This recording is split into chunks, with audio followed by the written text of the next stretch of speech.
with Gwen and telling her a little bit about how this started. So we, as a lower school faculty, got together in these action groups, ideas that we wanted to bring to the next level. And it could be everything from our practice to assessment. And we thought that executive functioning was a really important piece of the puzzle. So we brought it to the faculty, lots of people signed up, got interested in it, we got excited about it, and then we applied for a grant through the school, and we were awarded a grant to do this work with our faculty. So you are sort of a big piece of that as we wanted to communicate this information to you. So that's sort of the background of what we're doing here. This presentation is building your toolkit, and to introduce ourselves, I'm Gina Saltonstall. I teach third grade. I'm Maddie Williams. I teach first grade. I'm Jamie Sheridan, and I teach kindergarten. And I'm Jacob Left-Hand, I'm Pam Barney, I teach 15. So the goals of our meeting today, we're going to get you involved in an activity to bring some awareness to who you are as a person and who you are through the lens of executive functioning. And then we'll introduce some skills so far that we've worked on this year or that we will plan to finish up this year. What it looks like in a classroom, what you can do as parents, and then give you time to ask us questions about kind of what you're thinking. We want to just say, first and foremost, that we are all truly in this process together. We love your kids. And we come to your kids each day with no judgment. There is no expectation that we're all going to be good at all of these things. And as a parent, we want you to hear that and believe it. So that when we share our observations with you, it's true. It's our lens. If it looks different than your lens at home, that's really important information to share. But for those of you, this is sort of first kid out of the gate, and this is the first time they're in a group setting, and you're really listening to some thoughts and concerns or celebrations, hear them with an open mind, because the more we can work together to benefit your child's experience, the better the outcomes will be.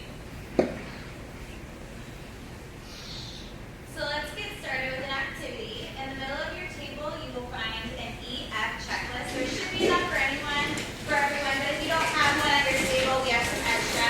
Also, pens. We're going to take about 5 minutes to make your way through this checklist, and while you're working through it, you might be able to identify some strengths you have, or maybe some areas you need to work on as well. So you may go ahead and begin right now, but we wanted to have you do this checklist so you can kind of see yourself. Where are your strengths? Where are your weaknesses? When we first got together and started working our way through this book, we really started reflecting on our own lives and seeing, I know time management is my thing. Like, I love time management, and I have other areas that I'm still working on. So to have you be able to see maybe where your strengths and weaknesses are and look through the lens of your child to see maybe where they fall as well, so you can help guide them through that. So thank you for taking the time to do this checklist. If you want, we have extra if you want to take more home, and you can soft score it at home too if you'd like. Okay, now we're going to do a little video that was put out by Harvard. This video will allow you to kind of gain knowledge on these different skills. It's a pretty great video.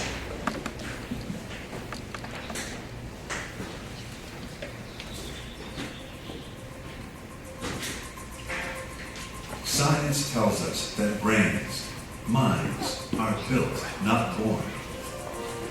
And at the center of this dynamic architecture are a set of skills called executive function and self-regulation. Children's self-regulation and executive function are key ingredients in their lifetime performance. It's not just about learning language or learning numbers or learning colors. We have to be able to work effectively with others, with distractions, with multiple demands. These actually are skills that contribute to to the productivity of the American workforce.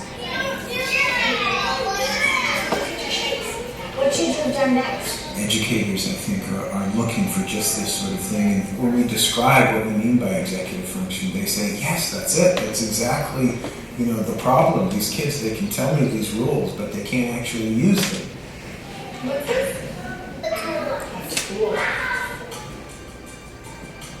What is executive function? Probably the best way to think about it is sort of like an air traffic control system in the brain. Just like an air traffic control system has to manage lots of airplanes going on, lots of runways, and really exquisite timing and so on. A child has to manage a lot of information, avoid distractions. We really think of it as involving working memory and inhibitory control and mental flexibility. Take a situation where a child is having to take turns. So first of all, the child has to have inhibitory control. The child has to be able to stop whatever he or she is doing and let the other child take a turn. But when it's your turn again, you also have to remember what it is you're supposed to be doing. So that pulls on working memory. If the children who are taking the turns after you do something unpredictable, you have to be able to adjust what you're going to do next. And that requires mental flexibility. Children who are struggling with these capacities often look like children who just aren't paying attention, or children who are deliberately not controlling themselves. If you don't have self-regulation, you act out and the teacher puts you in timeout, and so then you miss part of the learning that's going on, and then you are more upset because you're behind, and so you act out, and so you get this downward spiral. How does executive function develop? 7 and plus 4. In little children, and even in the infant and toddler years, you begin to see the roots of executive functioning skills. What's going on in our brains is unbelievably intricate and complicated. The prefrontal cortex, or the front third of the brain, is important for executive function. But it's more than just prefrontal cortex. This region doesn't act alone. It's involved in controlling your behavior through its interactions with all other parts of the brain. The brain goes from a situation where you've got nearest neurons communicating very strongly with each other and ignoring the rest of the brain, to these widespread networks that are connecting these different areas. Executive function changes over the life course. It improves radically over the first few years. It continues to improve throughout adolescence. It's not until early adulthood that you have the adult-type networks that are very strongly activated that connect different brain regions together. Let's take notes. Also, we believe that executive functions can be trained. It's just like going to the gym. So the more you practice in these areas, the stronger the capacity is likely to become, because you're helping to strengthen those neural connections. You're at 24. Slowly but surely, you're going to be able to step back, and that child's going to go into the world with these skills where they get along with other people, change rules, and they can be flexible, and they can accomplish new things, and they're unafraid. If we don't learn these skills during the childhood and adolescent years when they're coming online, we are really ill-equipped as an adult to hold a job, to maintain a marriage, to raise children, to get along with each other, to basically be part of a civil society. Okay.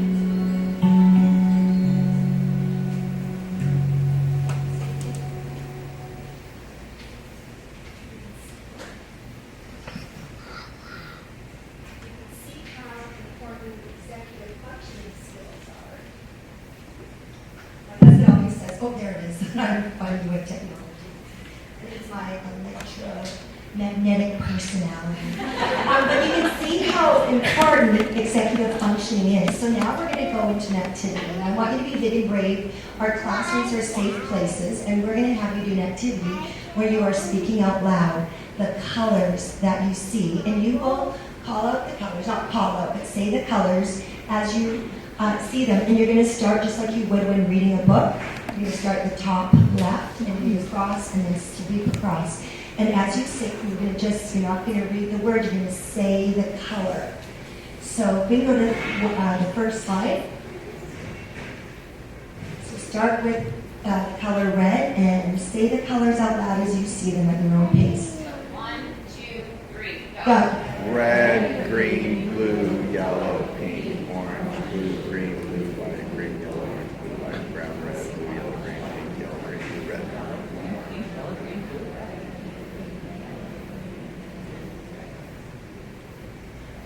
You did very well. We're pretty confident you would know your colors, and you did great. So when we teach a skill, an executive function skill to a child, the skill is the main thing we want to teach. So we start with a very familiar topic.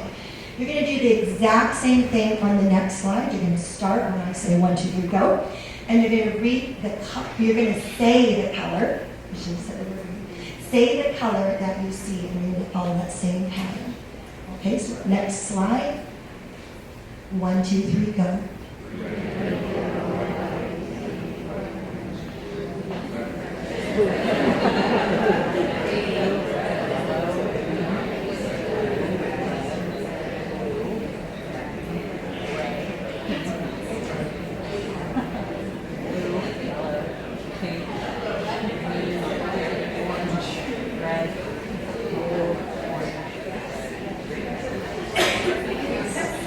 This table is in tears.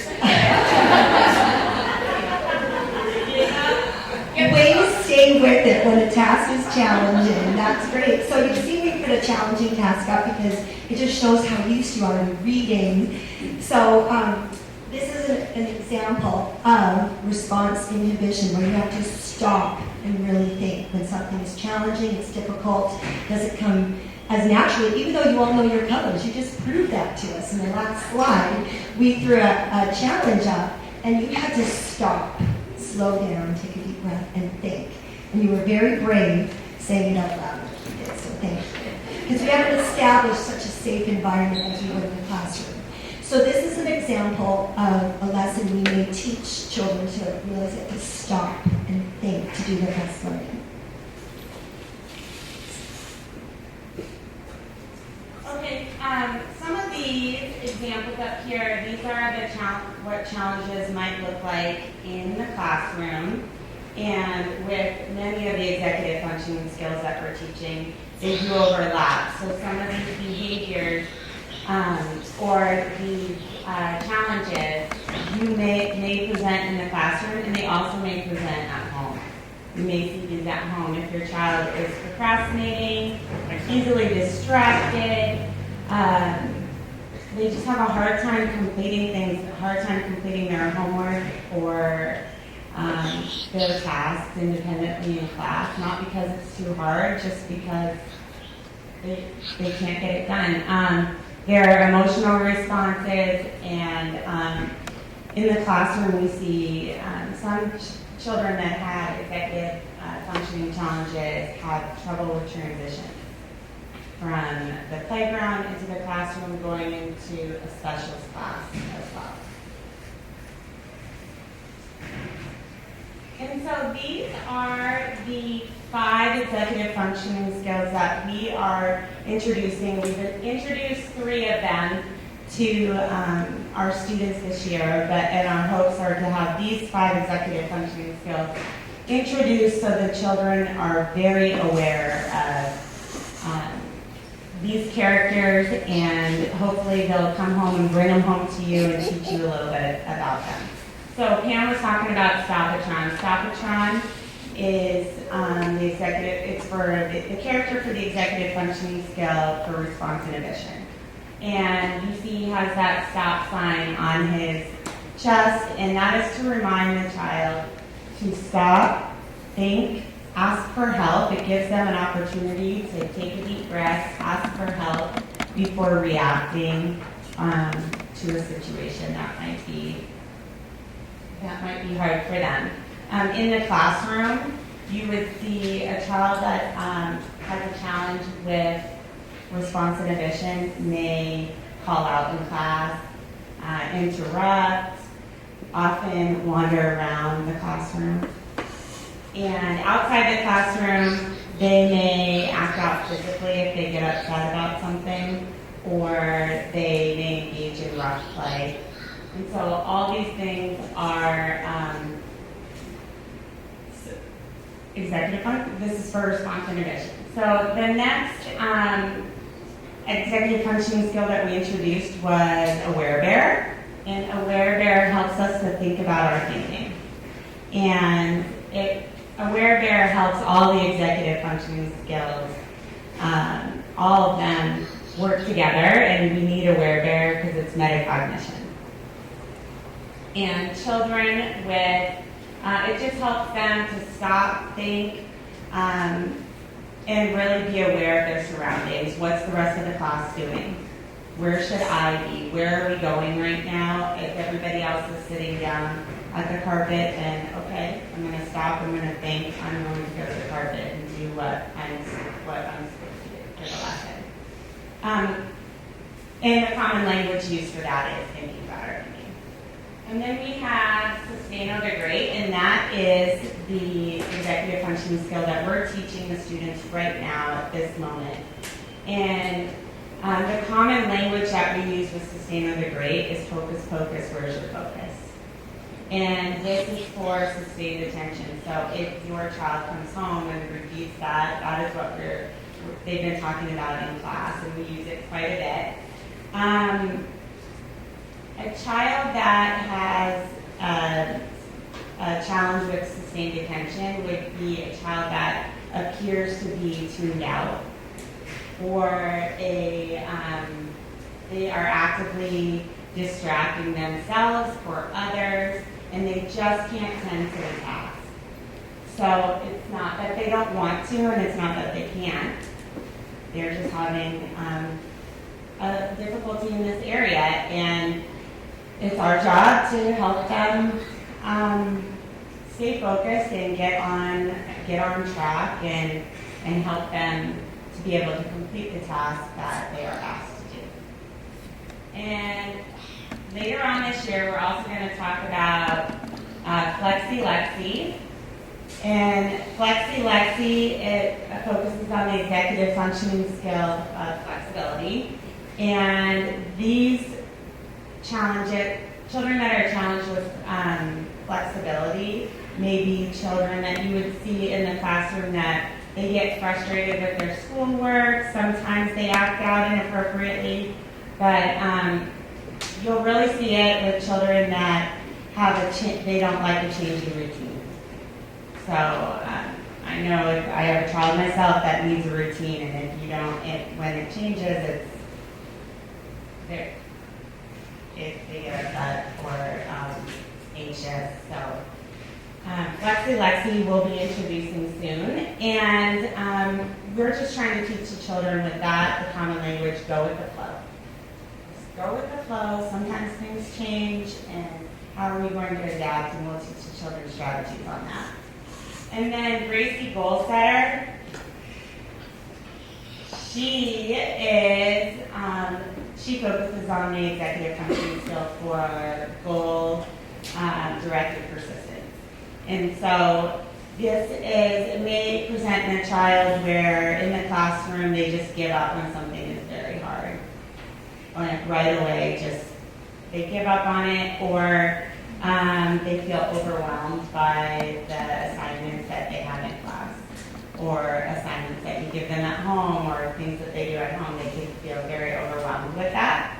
And Gracie Goalsetter wants us to set goals, but mostly to understand that you achieve goals over time, and you have smaller goals to get to a bigger goal. And that's what we are going to really focus on with the children, because it's not that right away you have small achievements to get to your big goal.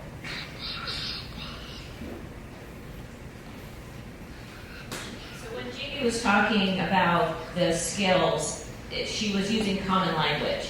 And part of our goal and your goal, hopefully, will be to use that common language. Because we all can identify, at least I can with my 3 kids, some of these behaviors, all of these behaviors. And it's when you can start naming them and using the language that removes, again, the judgment and understands really what's going on. So in the classroom, and the classroom is magical in that the behaviors, the group mentality, the energy in the room, you have a harder job than we do because the kids fall into place. They're amazing people. And then you get them at the end of the day, they're tired and everything changes. And that makes sense. Know that they're working hard with us. In the classroom, we're reinforcing immediately and consistently.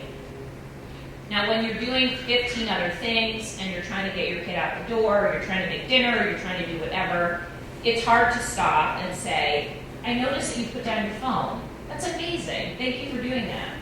Right? You don't just, it's not a natural, at least it wasn't for me.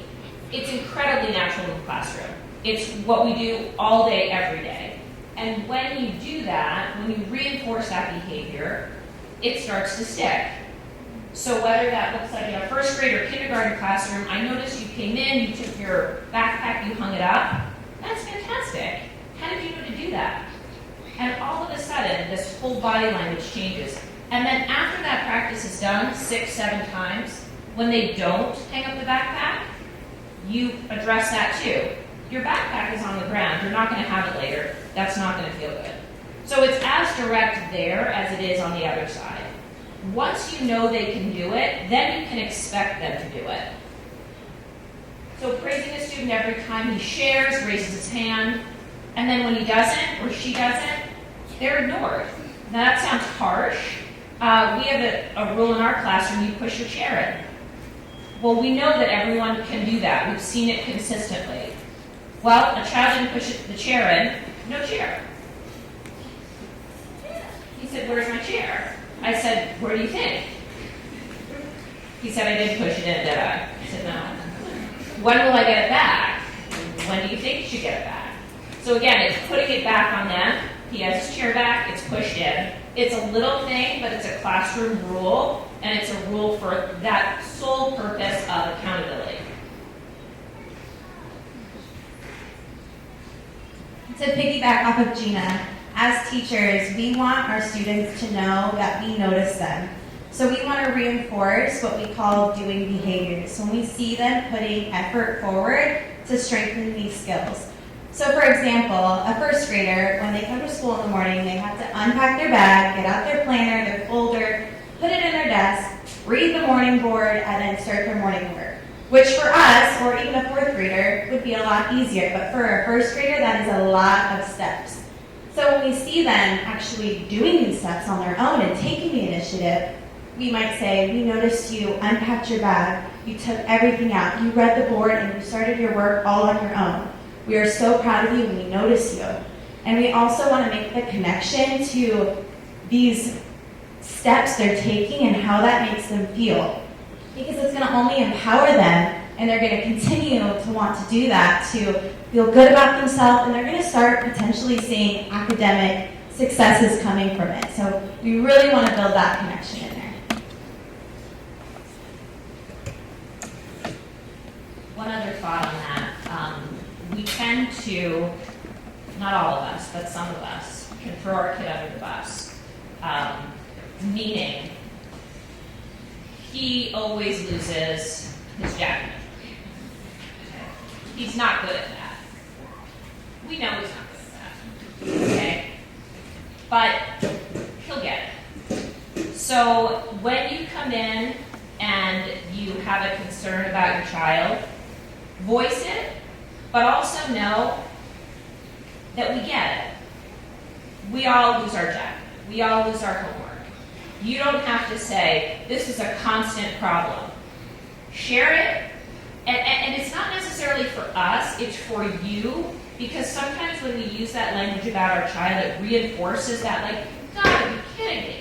again, right? And you just stay in that place.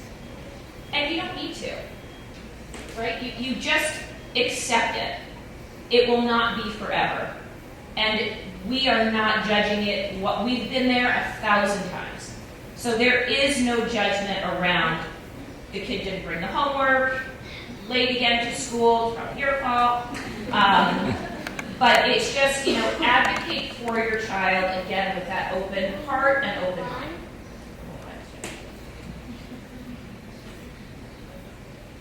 So how can parents help? We are a team. Teachers work with parents because we love your child and we want them to be successful. So there are things we try to communicate as much as we can with you. And these are skills. These are not your child's poorly behaved. These are skills that we work on. So using specific language to develop the skills and have the child recognize this is a skill and we need to practice it to get good at it. So that common language, as we teach it at school, we'll tell you about resources after, using that common language, and so we are a team, and they're hearing that common language. You're providing support for your child, but just enough. You're not doing it for them. You're doing just enough support that they need to be successful and to practice, and then you gradually take that support away, not abruptly. So you're noticing these things are happening and you're praising and you're giving them more opportunities to practice that. And then, be alert to the small signs of progress. Really notice and praise them but be specific and praise. Not good job, but you did that and you've been working on that and you must feel pretty good about that. I noticed that you put your backpack away when you came home, or you emptied it out and you showed me your homework folder. So being very specific and supportive, but really putting on the child to practice those skills, because it's a skill. It's not that they're naughty or lazy. And I think too much of that has happened over the years where we label them a behavior as opposed to realizing it's a skill. And with that being said, realizing that it's a skill that they do not know yet, so we have to teach that to them. And it's up to us as teachers and as parents, as their adults in their lives that love them very much, that we teach them these skills and we practice it, like Pam said. Another thing to consider is the child's developmental level. What can they do at this time? And I know Nadia touched on it, but a kindergartner has a different skill set in response inhibition than a fourth grader. They practice it longer, and so just consider that with your different ages of your children. And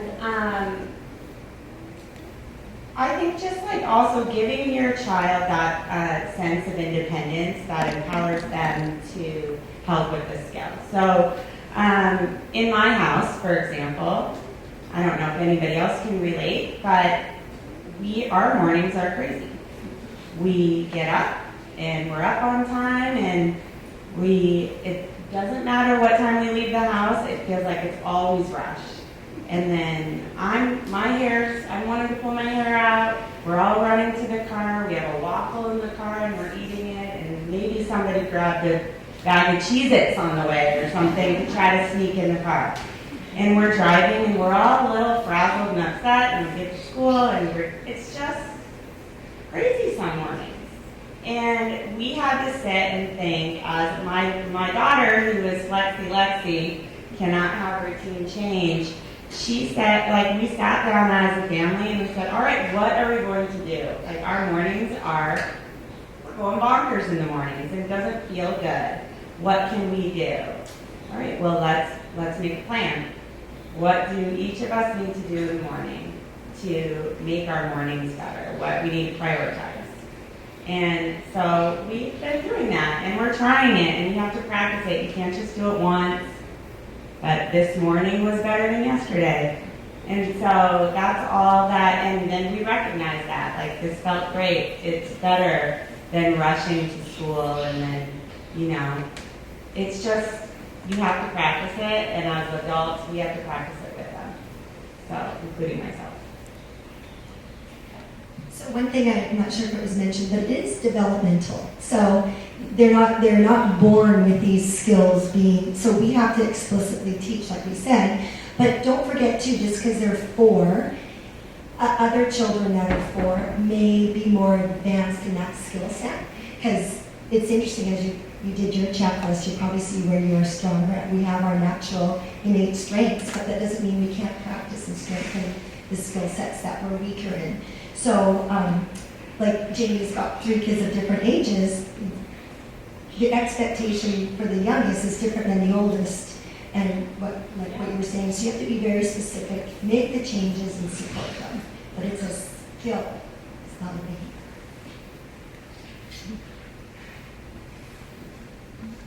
This is sort of our most important slide. So we must intervene where the child is developmentally, not where we desire them to be. And I think social media has made this even worse. It is hard to have a family that doesn't look like the family you want it to be at the moment. And so sometimes we get frustrated because we think they're doing it. Why can't we do it? They're singing in the car. Why are we eating Cheez-Its? Why can't it look like this? Because it's not. Because you're you. And because your child is where they are. And they will not always be there. So there's a part of this about acceptance. And again, don't mix that up with, I guess we'll never be. It's at this moment, I accept that this is my family. And we can't go out to dinner past 4:30. We don't do that because it just doesn't work. Will we ever? Yeah, I have a 21-year-old coming home today and a 23-year-old. We're going to try to go out to dinner. We're bracing ourselves. But, even for my own, right, developmentally, the ages don't even matter. It's kind of who they show up and who they are. So as we think about your kids, we'd like you to think about them too. Accept where they are. That doesn't mean you don't wish for change.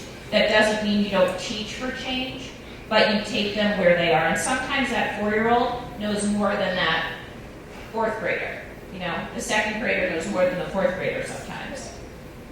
And that's just where they are. All right, we'd like to answer some questions or just your thoughts as you're sitting there. Are you finding information that's helpful? Anything that we can help clarify or talk through with you? Yeah. So I have a new student who is in 4th grade last year. And so the school that she was at before,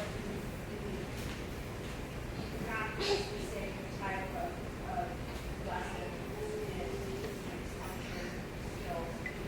So coming into a new school, it was a little bit of everything was kind of used to it, understood, and looking at their position, and she was just like,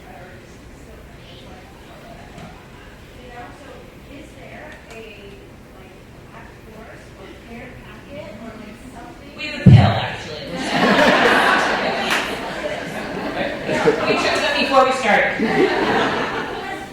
Not only is it a change in the school, the environment, and but this is great, and I think we should really benefit from it, and we would as a family. But how do we incorporate that now to, that was something that as a new student, coming and being able to have some kind of crash course or support on that. So the idea, and then this is just not only executive functioning, but kind of transitioning into new, and in math we're teaching the grade ahead, now we're going back. So there's always going to be movement and moving parts. I think we'd all agree that with executive functioning, a lot of it is in place. A lot of your kids, as you're sitting here, some of you might be thinking, we can do that, she does that. And the deficits are going to show up anyway. The crash course mentality, it's a long game here. And middle school is also working with executive functioning. So by just being in this environment, and again, I don't know her past environment, but this school is special. This school is special in that We know these kids. I watch these guys see my students and know them so well, and they had them years ago. I had a little guy come up to me in the lunch line and said, put his arm around me, I didn't know him, pretended I did, and I said, how are you? I said, I'm good. Are you getting the chicken sloubaki? And he said, really hope I get you next year. Like, just sweet and kind and lovely, and that, you know, that's how we feel about all of them. So she'll be fine. You have some new knowledge today. You'll be talking this talk. You'll be noticing more, and bring it up with her teacher. You know, how is she doing this? I'm noticing. I'm thinking that this might be hard for her. Do you notice that too? And then work from that point.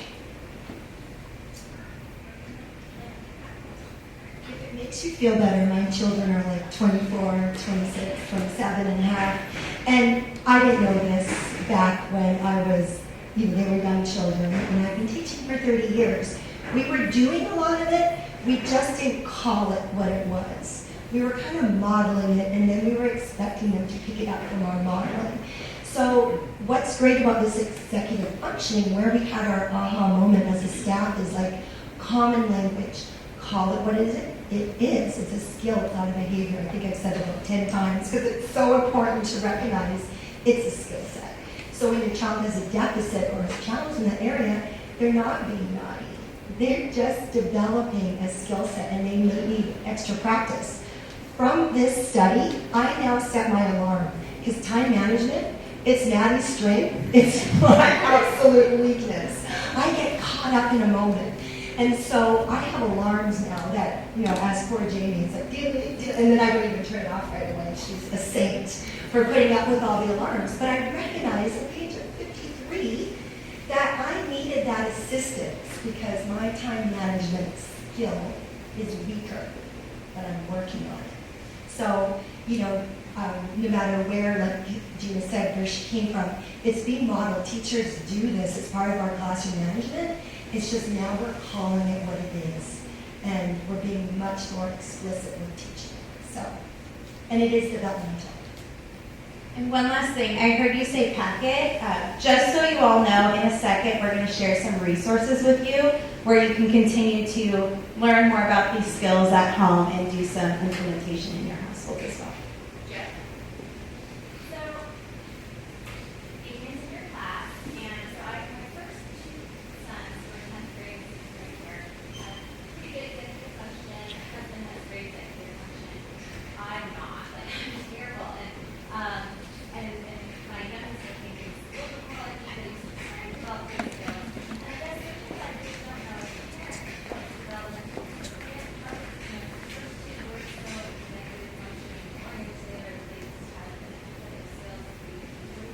And then sometimes what I do for myself, I don't know if it's developmental in first grade or third grade. Like, reading a checklist, maybe it's too long, maybe, you know, like the other working model for your kids' strategies don't really translate for a 9-year-old. How can you know? Right. So developmentally, you know, how do we check in with that? That's where you lean on me and Nicole. That's where you lean on your child's teacher to say, okay, this is what I'm noticing. This is what we're trying. What are you trying?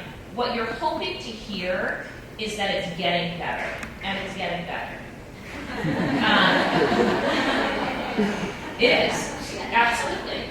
And it's getting better because we recognize what this child needs.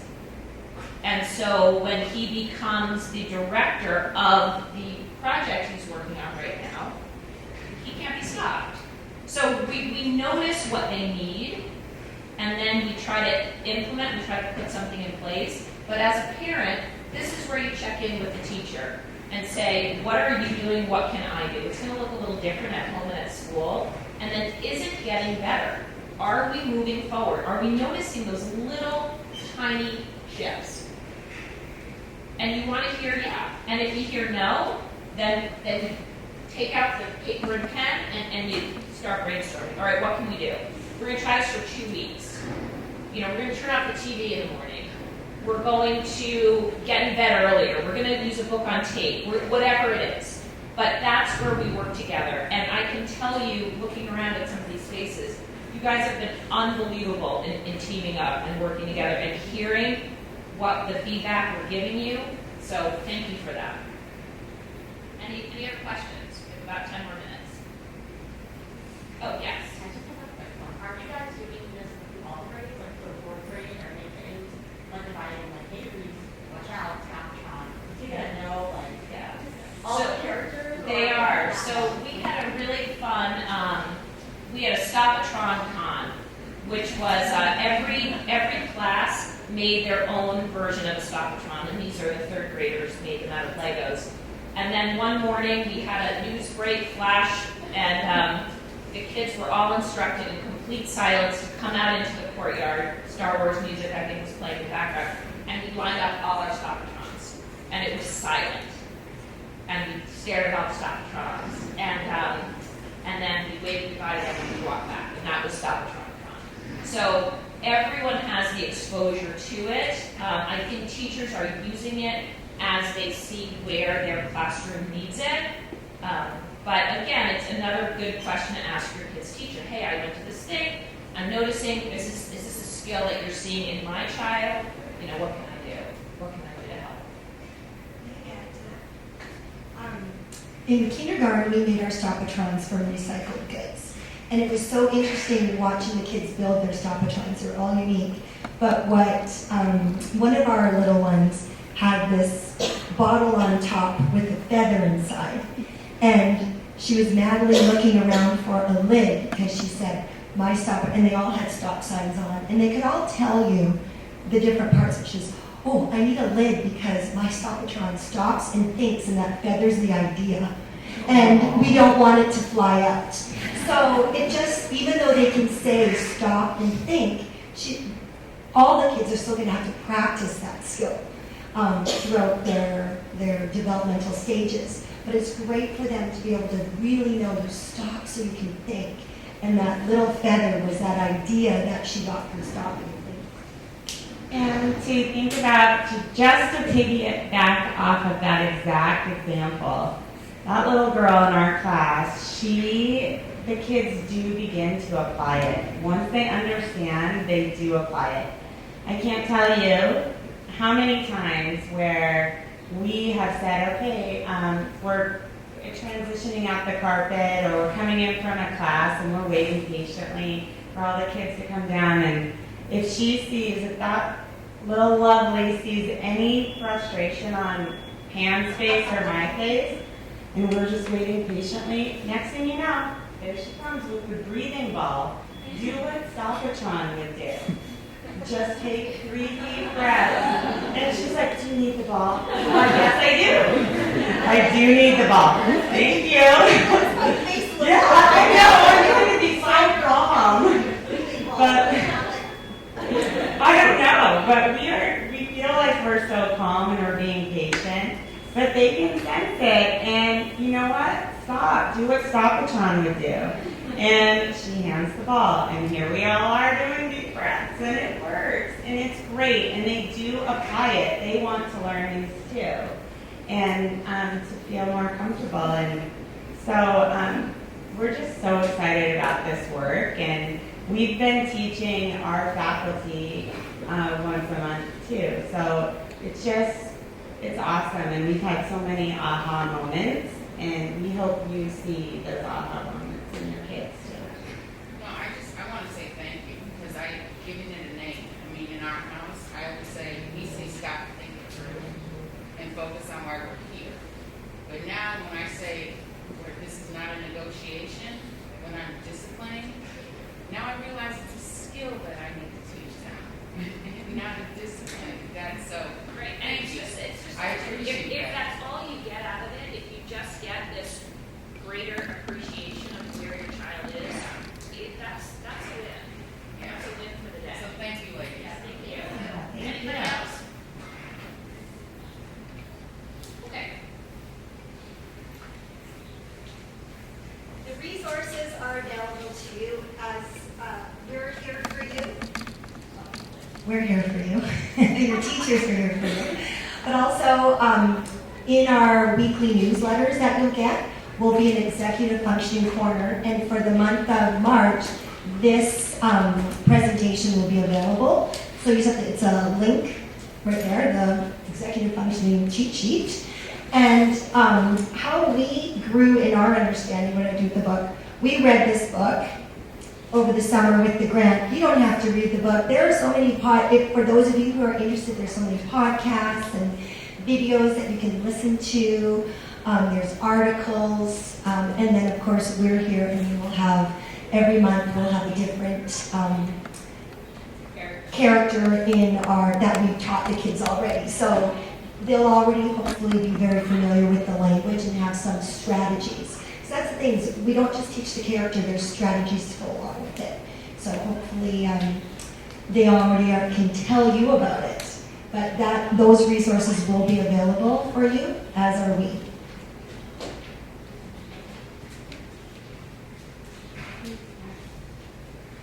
All right, and then the next right thing for all of you is just to recognize that it takes time.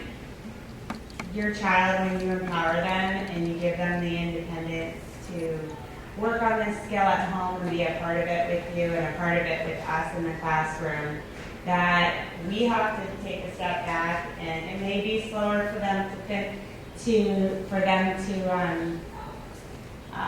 gain this skill, and it may be messy, and it could feel frustrating for them, and then in turn feel frustrating for you. But it is so awesome to empower your children and to know that they can do this, and it's not a behavior. They don't know it yet.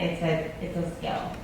So, and finally, just as we close up here, we just wanted to let you know when we started doing this, our main goal was to teach our faculty and to teach each other that, hold on a second, we need to shift our perspective here, and that it's not a behavior, that it's a skill. And we look at our children, all of our children differently now, through a different lens, and we sit back and pause, and we hope that you do that for your own children, that you, when something's hard for them, or when you're noticing any of these skills within them that are challenging, you just name it, look at them through a different lens, and it was our aha moment.